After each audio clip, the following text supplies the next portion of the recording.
I've divided my presentation into two parts. What I learned about Mennonites at Goshen College and what I learned from Mennonites at Goshen College. And I think probably, I don't know which is more important. I think maybe the latter. In 1977, I answered an ad in the Goshen News for a director of communications. And to make a long story short, Dan Kaufman, despite his misgivings about hiring a Catholic, gave in to Lawrence and said yes. So I started out my first day with a pile of books on my desk that Dan had thoughtfully provided for me, knowing that I was ignorant of the Anabaptist tradition, which could not have been more true. And it started out with the Martyr's Mirror and went on to H.S. Bender, John Howard Yoder, Gordon Kaufman, Norman Krauss, and on and on. And needless to say, I learned a lot about Anabaptist history, not only from those books, some of which provided me with absolutely startling and unpleasant images of the relationship between Catholics and Anabaptists long ago, but also gave me some idea of what Anabaptists were doing, particularly in the Mennonite tradition here. I learned a lot about Anabaptist history, needless to say, and Tuesday's lecture was a brilliant review. I think you will agree. I also learned over time that there are as many differences between Mennonites as there are between Catholics, and maybe even more, because as we know, there isn't a pope to set you right when you are apt to stray. There are, however, and have been, I know, Mennonite bishops and who have set people straight, and I gather that there are Mennonites even now who tend to set other people straight, just as we have in our own tradition. There's one big difference here. While the Mennonites I have worked with and met here in Goshen tend to be progressive, the Catholics in this area tend to be quite conservative, and I think that's why you don't see very many people from our congregation here today. Our congregation is very old, very established, and people tend to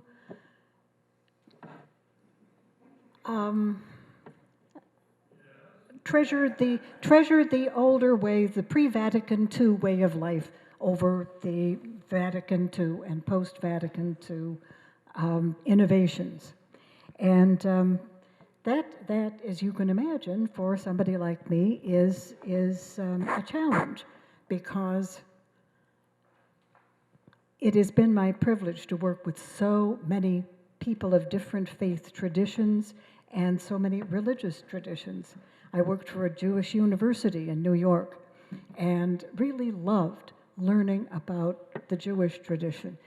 In Green Bay, Wisconsin, at the University of Wisconsin, I was part of an ecumenical community where we worshiped with Methodists regularly, and where the Catholic priest and the Methodist minister worked together.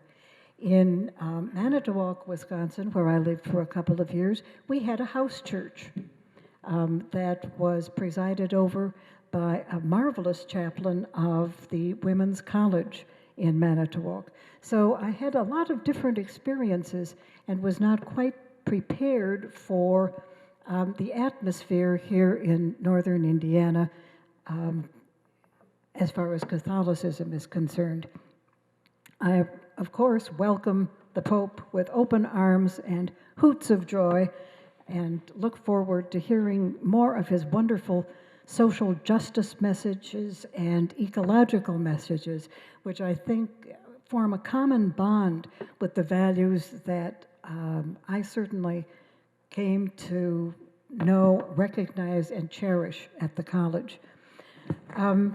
I learned from the Mennonite tradition here at the college about a dedication to service and social justice, and the preeminent virtues of humility and integrity. One of the Benedictine values that I cherish is that of humility, which is knowing who you are and your place in the universe, both in respect to God, your Creator, and in respect to your brothers and sisters in faith and out of the faith. And I think that one thing that does bring Mennonites and Catholics together in the Benedictine tradition is this service orientation that is very practical and takes the form of service to others and working for social justice. It's particularly rewarding to be part of a community that cares deeply, not only about its own values, but about the values of people whom other people do not respect so much. Particularly, the Culture for Service motto has informed all of my work outside the college as well as inside. I was a member of the College Speakers Bureau while I was teaching and doing administration, and to put one's learning at the service of and education of other people has been just a tremendous privilege. Now, what I learned from Mennonites at Goshen College. During the first 6 months or so here, when people asked me if I was Christian and were very straightforward about wondering just what I believed and what I was doing here, I went to my pastor and said, I don't know if I can do this. This is so different. Goshen, as a small town, was a culture shock to this city person. And Father Paul, who had spent time in Nicaragua and who started a small Christian community at St. John's, of which I'm now a member, said, God has called you to be there. Pull up your socks and find out about the opportunities you can find there. So I went back to work, recharged, and dug into the Martyr's Mirror again. I learned here at the college about consensus building, and that's not very easy for Catholics because it involves long hours in meetings where people take their time talking. And we tend to work from or respond to a directing following pattern. You know, this is what you should believe, this is what you should do, now do it. And the idea of working something out with dialogue and listening to other people and learning to cherish, not only consider, but cherish their opinions was really an exercise for me. I learned to be patient, part of the consensus process, both with students and with colleagues, and learned that a little tolerance never hurt anybody. I learned to pray prayers that weren't memorized and to read the Bible more closely. You know, when somebody, the second week I was here or something, Lawrence asked me to talk in convo, and I was just really blown away. So I whipped something together that I don't think I even kept notes on it, because back then I didn't have to have notes to refer to when I spoke, as I do now. And but the idea that I, as a Catholic, should be asked to speak at a Mennonite college was humbling and contributed a lot to my own spiritual development. I also learned the value of dissent. I think that that's one of the most valuable lessons that I learned from the Anabaptist tradition, that dissent could lead to liberation and work for reform. And I think this is especially important for a church that calls itself semper reformanda, always in the process of being reformed. That hasn't happened with consistency in the last 30 years or so in the Catholic Church since the death of John the 23rd. And as a member of progressive Catholic organizations that are not always looked upon with favor by the hierarchical church, I take inspiration from the dissenters throughout history that have been embodied in the Mennonite and other Anabaptist traditions.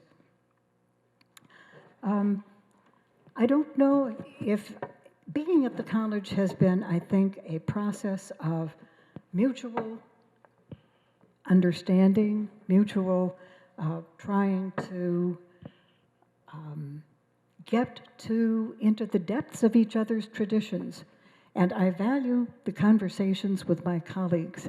You know, when I first started here, people like Ab Hirschberger was particularly kind, Mary Eleanor Bender. Catherine Muma not only showed me the Mennonite game, but taught me how to play it. I never got very good at it, needless to say, because I think you really have to be born into it. To say, are you a Miller from here as opposed to there, from Holmes County as opposed to Winnipeg, or are you a, you know, I finally got so that I really was fairly decent at knowing names. This is slipped here and there. But so I could participate with joy in a joke that Gordon Kaufman played on Gordon Yoder played on Dan Kaufman. And it was all based on a Mennonite name, of course. Gordy Yoder, as many of you probably know, was one of the most outstanding fundraisers and relationship builders in the history of Goshen College. And in his spare time, he drove RVs all over the country as kind of a hobby, and I think probably to get away from it all, as a matter of fact. But he took a trip up to Alaska, and during that trip, he wrote a postcard to Dan and said, "Dear Dan, I'm trying like mad to get an alumni organization up here in Alaska, and I'm wondering if you could get a group of people to come up and talk with us." And he just, you know, the postcard was fairly short, but he signed it, "I am freezing." And those of us in the office who looked at it thought, "Oh, this is just a little bit too much." But Dan thought, "Well, you know it, here it is." He said he signed it, "I am freezing." And Dan was not happy when Gordy exposed the truth. But I think that's one time in which a Mennonite name really resonated with me. I think that is, you know, I could go on and on about the lessons that I learned at Goshen College. One of them was the lesson of love and acceptance. Certainly, nobody could have predicted 40 years ago that I would be here, having had a wonderful career at the college, and talking about Catholics and Mennonites. It's been a privilege to be at the college and to be with people who inspire me and whom I've come to cherish.